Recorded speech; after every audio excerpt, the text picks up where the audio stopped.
right. Welcome in, everybody. WJOB AM 1230, 104.7 FM on the radio, as well as video, JED TV. You may be listening on a TuneIn app as well. So welcome in to the show. This is Of Notoriety with Phil Potempa. Phil Potempa out on assignment today.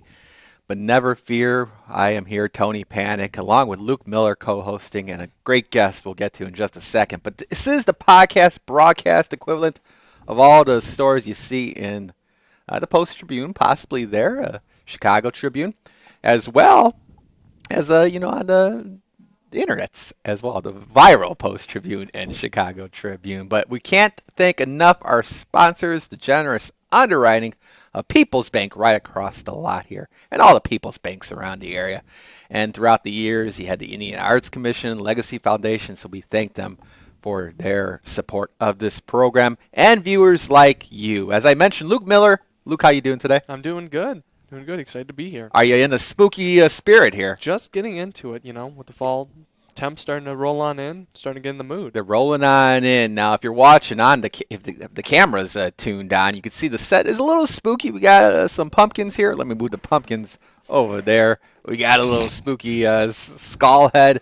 We got a looming scarecrow back here. I believe it might talk, but I don't want to tempt Want me it. to be a ventriloquist to get it to talk? And Luke, who's your buddy next to you? This is Bones. Bones! He's kind of shy and quiet. He doesn't talk much, but he's got a headset just in case. Bones got a headset just in case he wants to say a few words. You never know. It'd be terrifying if it starts speaking during the program. But who will be speaking during the program is our guest today, Bob Anderson from Bob After Dark. Bob, how you doing today? Doing good, Tony Panek. Yes, Tony was my name here. I'm still calling you Panek. Yes, Panek as well. But you know what?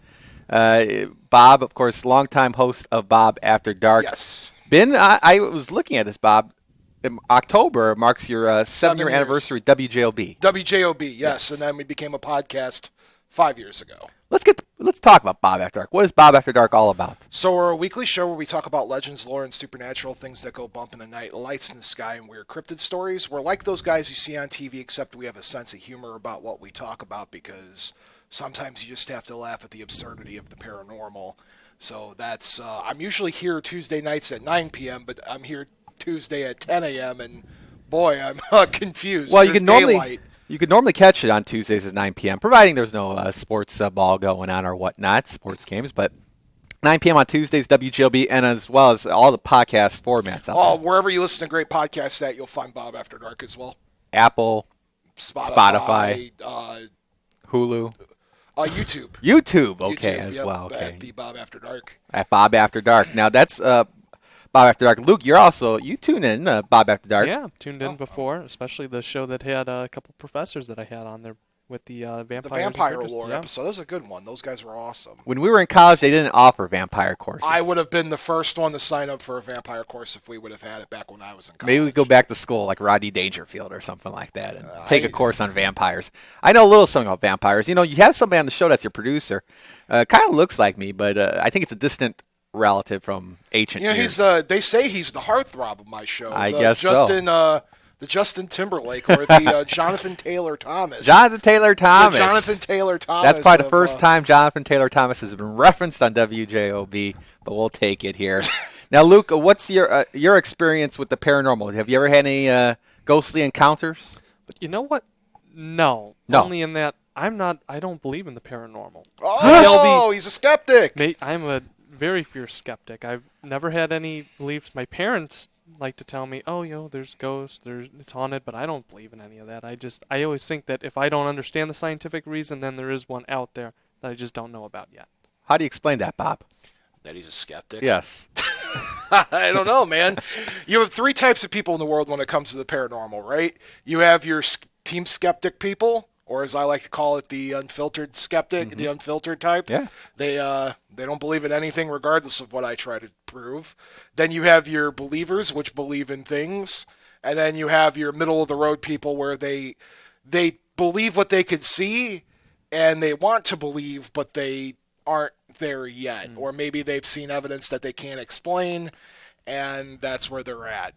Well, you know what? You can encounter many skeptics in your day. Oh, yeah. Luke, I don't know if you were to see something, like you would have to visually see a ghost for you to believe in it. Or do you still not believe in anything? That, or I'd have to see it. But then again, it's like you see what appear to be ghosts in different photos and whatnot, or different blurs, but then they're explained away as discoloration in a photograph or something like that. So, but I would say that I am a little closer to the middle of the road in that I'm open to there being paranormal. I just don't know how much evidence there is. I like to get a couple different perspectives I here. can be persuaded. Adriana, I don't know if you got a headset on there. Do you believe in ghosts and the paranormal or anything of that nature?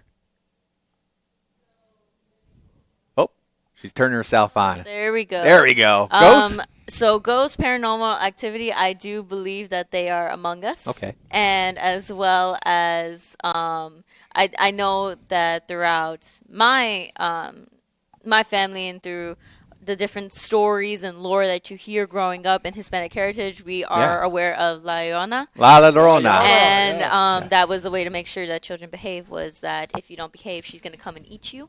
And it's a spirit. It's a ghost at some point. Yeah. So, and also I have always been told, don't go playing with the Ouija boards. You're going to summon the spirits and everything. So, yeah, I do believe in the ghosts. I don't mess with Ouija boards, Bob. I know you do. I do. I collect them, actually. It's kind of fun. They sell them at Target now. Which They is do. I mean, they have always sold them. Ages 8 and up, I guess, can mess with the underworld there. It's so but- funny. I have Matthew on the phone right now because they're discussing Master Plan. He hears me talking about ghosts. He's like, I like ghosts too. Matt, yeah, we're going to talk about an event Matt's going to come to on Here, Saturday. do We'll you get to wanna- that do you wanna in just talk a to second. them, Matt?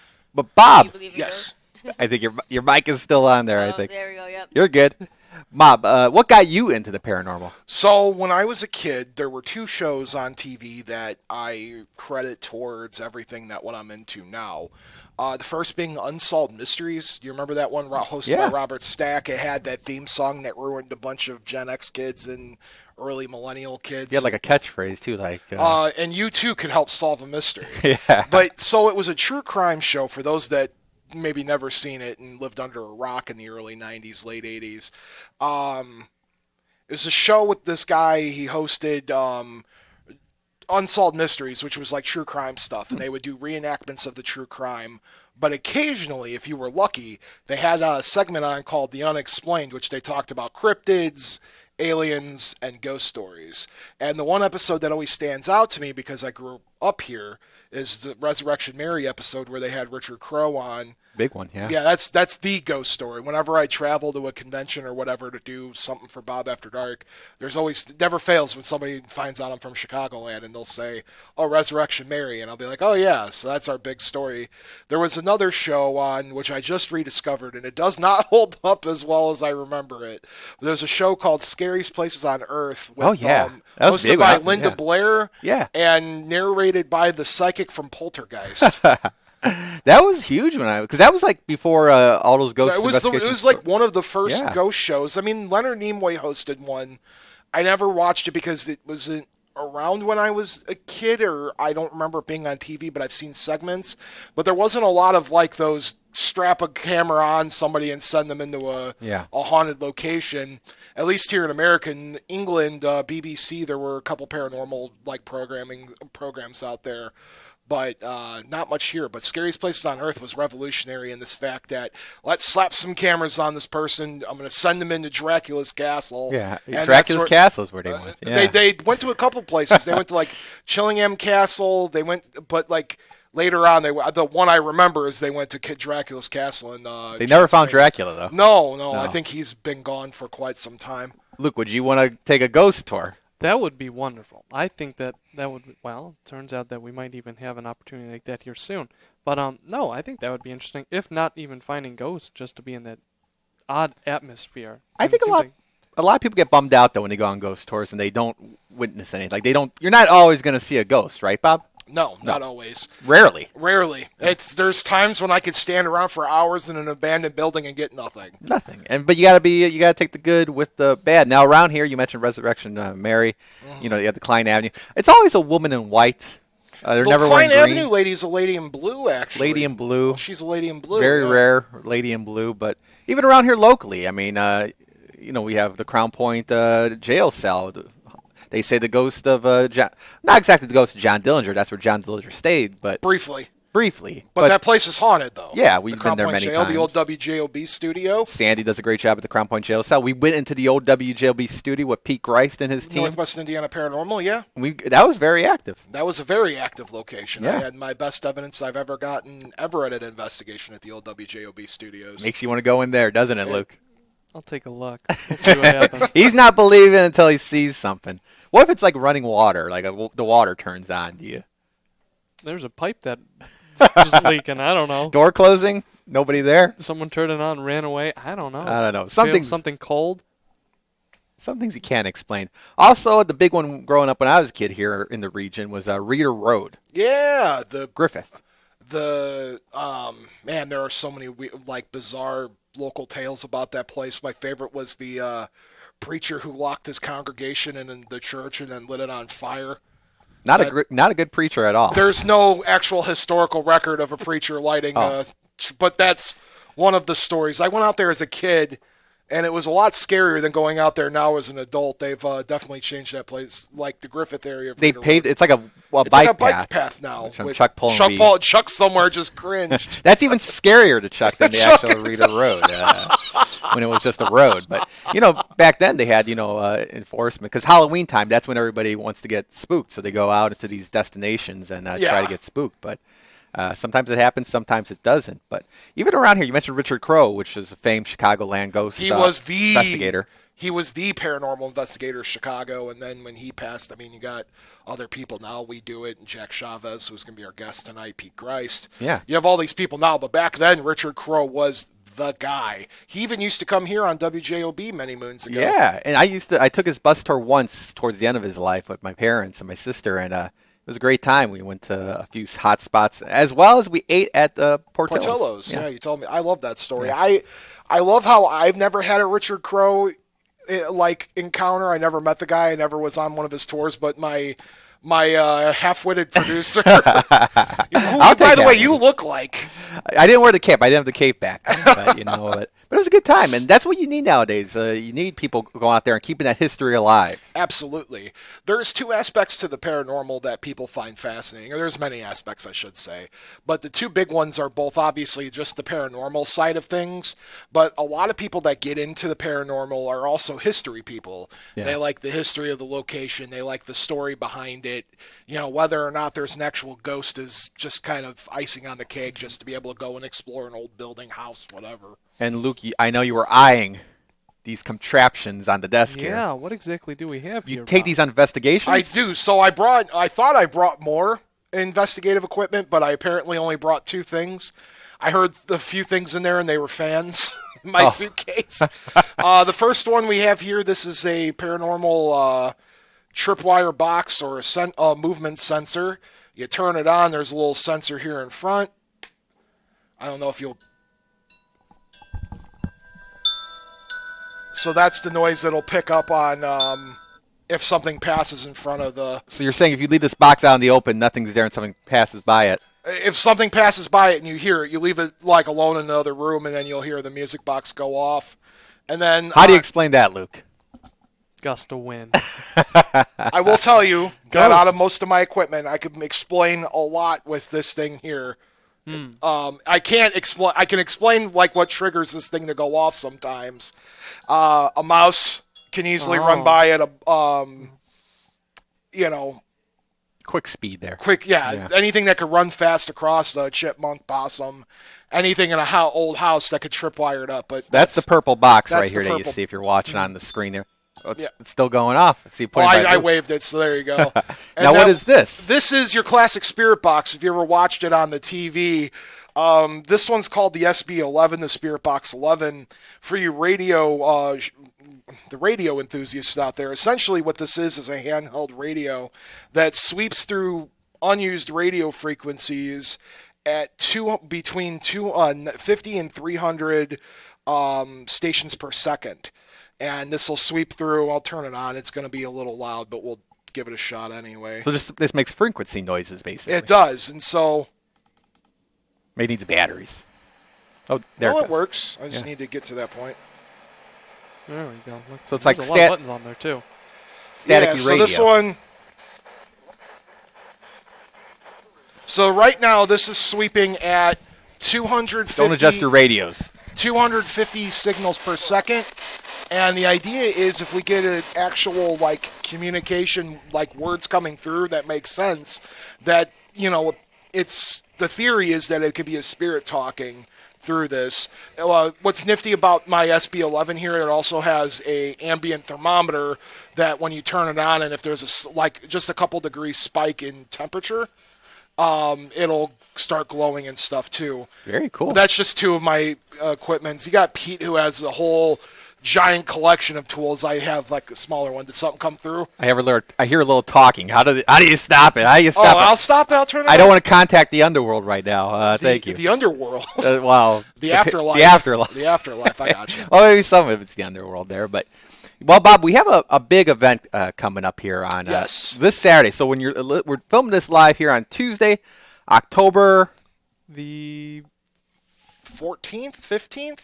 It can't be the 14th. Today's the 14th. You sure it's the 14th? It's the 14th. It's the 14th. October 14th. It's October 14th. But Tuesday. October 18th, which is a Saturday, a pretty big event at East Chicago. Bob, you want to talk about it? Yeah, so the first annual Sometimes Scaring is Caring Festival is happening at Club Cuyahoga in East Chicago. I'll get the address to that, too. Yeah, $5 a ticket, and we have 3 paranormal speakers coming out. Myself and my producer from Bob After Dark will be there. Oh. We have Pat and Rebecca from Ghostly Podcast, and Jack from Jack Chavez from Channeling Chavez will be there. We have spooky paranormal vendors coming out. We have the Ghostbusters Peoria coming out, which is pretty exciting. They're going to, I hear the vehicle, the Ecto. Yeah, we'll have the Ecto one. It's the Ecto truck. Yeah. We'll be out there. We have an inflatable Stay Puft so people can see where it'll be. And then we have the Ghostbusters coming out. We have a paranormal investigation team, Hiccups, coming out. We have vendors. We have a cash bar. For all of you that spirits want to come in for some spirits. It'll be a really good time. We have 3 talkers that'll be starting. Doors open at 6, but I recommend people don't start showing up till about 7. That's when the show kind of really starts at 7, but doors are at 6. You got a few cocktails before you could drop in at the bar and kind of give a little tour of the place. It's the Club Cuyahoga is apparently haunted. We went there. We did. Thanks to Art. Our pal and Art. Everybody there was great. Yes, it was a good time. 5220 Indianapolis Boulevard, East Chicago. That's 5220 Indianapolis Boulevard, East Chicago. Don't be fooled. There is a building in front of Club Cuyahoga, but I guess having the Ecto 1... We're going to have the Ecto 1 parked out front yeah. so people could see where it's at. But then just a little driveway you got to go up to. Yeah, you got to go behind the plumbing building, and Club Cuyahoga's back there. Which may be haunted. I don't know. That's really weird that I forgot to turn that off, and it just went off. Luke, it's going off. How do you explain it? Luke, it's got a 10-foot radius and nothing walked in front of it. Bones. It's not pointed at Bones. Lucas could become a believer just yet. I don't have an explanation. That was kind of weird. I forgot to turn it off, and I mean, I'm not near the sensor because everybody knows I can't talk without my hands anyway. It's the host of Radio's Past coming through to us right now. Something like that. Now, this is also a great benefit because it's all for charity, too. Yeah, so $5 a ticket. All proceeds are going to Children's Miracle Network Hospital via Extra Life, which is a charity that the Bob After Dark platform is associated with. So $5 for entry. That all goes to charity. You can't go wrong with a $5 ticket. And for charity. Yeah. So I got to thank Club Cuyahoga. They were very nice enough to let us host it there, which is really cool. And it's our first year doing it. I would love to see as many of you guys come out as possible. We have 3 paranormal talks going on that night. Like I said, cash bar, vendors. There's a paranormal group showing off their gear. And the Ghostbusters will be there, so it'll be a really cool time. It should be a good time. What's Again, the that's date this and Saturday, October 18th. Chuck Pullen, we want to thank as well for helping us out with that. The AV, yes. I know Matt's joining in on the fun, too. Matt Coffin from WJOB fame. Luke even may make an appearance. I might. You can meet Luke Miller. You might make a believer of me. We shall see. We shall see. I think you just gotta have time to see something or witness something to maybe make you that way. Exactly. Just but that's what Bob F. Dark's all about. We're not just we don't shame people that don't believe, right? No, I welcome skepticism. It's actually very important in my line of work because it gives me something to do. A believer is going to believe anything I tell them. For example, if I, what's the woods here in Hammond that I always forget the name of? That you took me to? Gibson Woods. If I sat down with a believer and I said the Bigfoot of Gibson Woods is real, which, by the way, one sighting in the 1970s, yes. in the 70s. If I sat down and told that to a believer, they're going to believe me. But if I said, hey, Luke, there was a Bigfoot sighting in Gibson Woods in the 70s, you're going to be like, that was my dad. was it really? Oh, I was like, dude, that's awesome. His dad's Bigfoot, yes. Well, I mean, the region's a vast place of ghost stories. Not so much. I mean, the Mothman is in the Chicagoland area. We get a lot of Mothman sightings. Yeah, couple Mothman sightings in Northwest Indiana. We don't have. Indiana has a dedicated cryptid, the Beast of Busco, in Busco, Indiana. It's a giant snapping turtle that snapped a boat in half. That's the story, at least. So the Beast of Busco, giant turtle monster, that's the Indiana State Cryptid. Yeah, well, hey, and then, you have your run of Nessies out there, but basically it's the... There is a sea monster of Lake Michigan, but we don't see it here in Northwest Indiana. Wisconsin and stuff like Michigan. That people along the Illinois coast have seen it and along other places, but I've never heard of a sighting in Northwest Indiana, so I won't claim that. Does anything scare you at this point, Bob? I'm not a fan of dolls, as dolls. most of my fans probably know. I am not a fan of dolls. Dolls scare the ever-living crap out of me. Well, you were lucky. I was going to bring a Chucky doll in, but I decided on Bones instead. I appreciate Bones being here instead, because I would have been a little nervous. We should ask Bones if he has any questions at this point. Bones, any questions? We could also take callers, can't we, on this show? 219-845-1100. We got a few minutes left, so call in if you like. If you want to listen live, 219-845-1100. 219-845-1100. John and Hobart Mark are tuning in for sure. So John, who's a regular on Bob After John, Dark. So you're listening now, and then I'll see you tonight at 9 o'clock for Bob After Dark, which, by the way, time for a quick shameless plug for everybody. Bob After Dark's here at home at WJOB is every Tuesday night at 9 p.m. Throughout the entire month of October, thank you. It's my favorite month of the year, and I can't even spit it out. Your birthday month. The time in October, it's we're doing Paranormal Researchers Month. So we're looking at people that research the paranormal, and Jack Chavez being one of the best in the business. He's coming out here tonight. He'll be here tonight. Exciting. We look forward to that. Bones probably has to get back home there. Luke, any final questions as well? Well, I've been swayed slightly. I would say I was a staunch skeptic, and now I'm a mostly skeptic with the possibility of being a believer. Oh. There you go. Just in the short 20 minutes. Oh, we do have a caller. Okay, let's take a caller then. Caller, you are on the air with Bob, Luke, and myself. Hey, caller. Yeah, there's another category of people on this issue, and that is we don't really think about it. And that's fair. I've never experienced anything like that, and the only time I think about it is when I hear programs like this, or there's a whole cable channel that's oriented toward things like that. You could throw in there UFOs. You could throw in there these strange animals that run around the forests of Montana and Alaska and places like that. I mean, it just the curiosity for me is how serious people are about this for the lack of firm evidence about it. That's what I find curious. Oh, sure. In the world of the paranormal, it is a pseudoscience at the end of the day. I can't sit here and physically prove to you that aliens are... Well, for what it's worth, the alien argument's a little bit more popular these days on being real or not, but I can't sit down and concretely tell you that ghosts are real. I don't have hardcore concrete proof of that, but I do believe, and I'm going to continuously keep talking about it, I guess, until somebody listens. Walt, you never had a paranormal encounter? No. Well, that's straight to the point. And the only thing is, of course, I'm glad to see these guys are not involved with peddling fentanyl or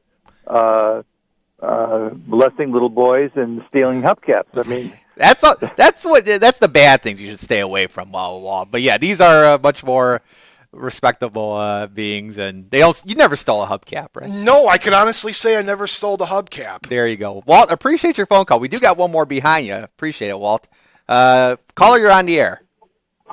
Hey, boy, this day is going fast. I mean, I have to look at my watch. It's only 10:30. I must have missed half hour of Bob After Dark. You're 12 hours early, John, or 11 hours. Bob Before Dark. Bob Before Dark right now. John, my number one caller in on my show. John's famous on the Bob After Dark verse. And he'll be there Hey, Saturday. but I am a big fan of Luke over there. I'm a big fan of Luke, and I think you guys should maybe take Mr. Bones out for lunch. Beef him up a little bit. What do you think, Luke? Yeah, he's a little thin. I think it's going to go straight through him, though, but we'll see what we can do. Yeah, that's a good one, Drum Luke, roll. man. I tell you what, I'm hoping you're coming there Saturday night so you can tell a few jokes to me while I, have a couple spirits with you. What do you think? There you go, spirits now. Yeah. There you go. Sure. See, now you got to come. Hey, Temptation. no thinking about it, but hey, good show. Very interesting, and I'm glad Adriana had some say-so about her beliefs in the paranormal. And La Llorona. and there's a lot of people out there, Bob, that seem like they're on your side, right? I would say so. And it's Walt's still on the fence, though. And it's okay, Walt. You can be on the fence. That's fine. There's nothing wrong with being on the fence about it. Oh, he's actually on the other side of the fence, I think. He doesn't. And there's nothing wrong with Yeah, that. yeah. There's nothing wrong with that. I appreciate believers and skeptics and people who don't even think about it because, well, maybe I could give you something to think about. There you have it. Well, John, we'll hear from you later. Yeah, continue the good show, and I'll see you either tonight or hopefully Saturday at the Club Cuyahoga. Yes, you'll see me there, John. There you I have will it. see you there Saturday, and hopefully I'll see the rest of you there as well. Definitely. All right, you guys have a good day, including Mr. Bones. Take Thanks, care John. there, John. Adriana, any final questions for Bob here? Any paranormal question you're dying to maybe know about? I see what you did there. Dying to know. Oh, flip you on there. I think your headset, your mic, as far as that goes. There you go. Okay, there we go. There you go. So maybe the question I have is how, of course, everybody's going to have their perspectives. They're going to have their lore and beliefs and all the stories you hear. And kind of differentiate between all of them. How do you keep finding new things? That's a great question. Yeah. I think there will always be as long as there's people to tell a story, there's always going to be a new story told. Okay. What's your favorite? Yeah, exactly. There's always going to be something new. There's always going to be somebody that's going to have a new story to She tell. wants to know the favorite. Yeah, though. what's your My favorite? personal Yeah, favorite. your favorite. Personal favorite. Oh, I have to put you on the spot here. a paranormal story of all time is the Mothman prophecies. That's my the general, those favorite sightings? paranormal story of all time. But local to the region, Reeder Road. I will tell you, it's bunk and it's not haunted. But man, it's a lot of fun. Come on, it's Bob. not haunted. Pete Rice is covering his ears right now. Listen. I should say that I'm open to believing that Reeder Road is haunted. Okay. But I have never had anything experience go on there, or if I've ever actually researched anything. But I'll tell you what, it's as far as the local ghost story is concerned to Northwest Indiana, it is hard to find somebody who's not going to talk about Reeder Road or what's the cemetery out there in St. John that's really popular too? Gypsies? The Gypsy Cemetery? Yeah, Gypsy Cemetery. Yeah. That one's really popular Yeah. too. I know a lot of people go there. That's dangerous though. Yeah. folks. Be careful I out was there. going to say, as you guys wrap up, do you two have a favorite? Jeez. The Yule Cat. The Yule Cat? No, I don't know. Like a local ghost story? I'm kind of with Bob. Reeder Road was... I would say local or just Yeah. one that's always told. Favorite ghost story? I would say paranormal, probably Loch Ness Monster. I just Nessie. love the lore. Yeah, Nessie's good. I'm trying to think like a ghost one, though. Like, the Woman in White stuff, like the hitchhiking ghost. That's always a classic. Like the Appalachian Mountains and Yeah, everything. I mean, like you're picking up a ghost after you're driving down the road at night, and there's a woman that gets in your car, but it's a ghost. That's terrifying. And that disappears. How do you explain that, Adriana? You know, at the end of the day, with all the ghost stuff, you got to ask who you're going to call, and you're going to call on Bob After Dark. Hey, that's a good tagline. Look at that. Luke, on a scale from 1 to 10, how convinced are you today? Started at a half, now to a 2. 2. Let's Okay. look at Moving. that. We're getting I'm there. moving along, everybody. Hear this more on Bob After Dark again, 9 p.m.s on WJOB, Tonight. and also available afterwards on all podcast platforms. You could go right now and start listening to the Library of Bob After Dark, available right now. And remember, Scaring is Caring event this Saturday, October 18th, 5220 Indianapolis Boulevard, Club Cuyahoga. $5 for Extra Life charity. Yep. And that gets you into the door. We got 3 paranormal podcasts, including Bob Ghosty podcast and Jack's Channeling Chavez podcast, as well as the Spirits Bar. You could get your spirits there, and vendors, and the Ecto One will be out there, and all that good stuff. Yep. So that's October 18th. Bob, any final word? No, thank you for having me on tonight, guys, or this afternoon. I'm used to saying tonight. It's my cadence. We'll but it's see nice you to later hear. tonight. Thank you, Bob. Thank you, Luke. Thank you, Adriana. Thank you, Bones. Thank you, No Name for the Scarecrow. And thank you all for listening and watching here. This episode of Notoriety with Phil Potempa. Phil Potempa will be back from assignment next week. Keep on listening. Keep on watching WJLB Jed TV, the voice and face of the region.